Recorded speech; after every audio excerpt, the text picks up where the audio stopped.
And the last thing that you'll want to do for this hoop is dot both of your eyes using a French knot and 3 strands of embroidery floss.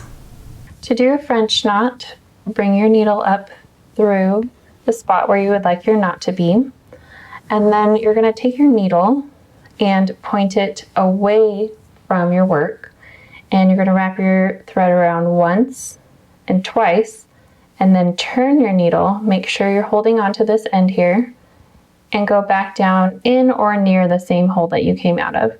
And the whole time you want to make sure that you're holding this tightly, but not too tight, because then you'll get too tight of a knot here for your needle to go back through. So just kind of hold it a little taut there, and then bring your needle back down through the other side with your other hand, and then go ahead and pull that and make sure you're holding onto this left side still. I got some of my fabric there. And then once you get to about that point, you can let go, and then just give that a tiny little tug there to make sure that it's straight.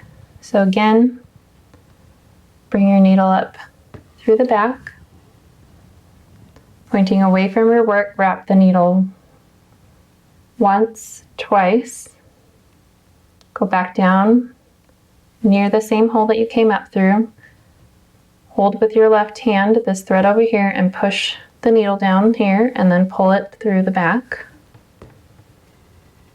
Make sure you're continuing to hold with your left. And then when you get to about here, you can let go, and you've got a nice French knot.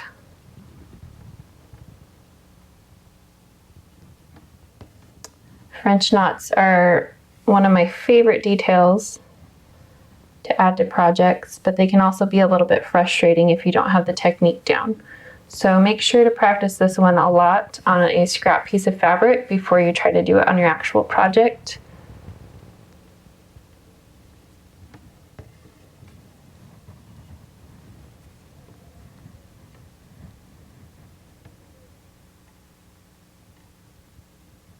One of the things that I love about embroidery is that you can always take the stitches back out, but a French knot is not really something that you can take out and redo. You'd have to cut that out.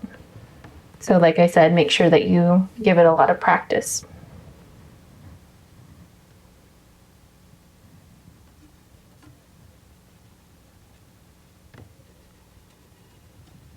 That's it. Hope you enjoyed stitching up this fun mermaid tail embroidery hoop. Head over to my blog, cutesy crafts.com, to download this and other free patterns and get more fun craft ideas.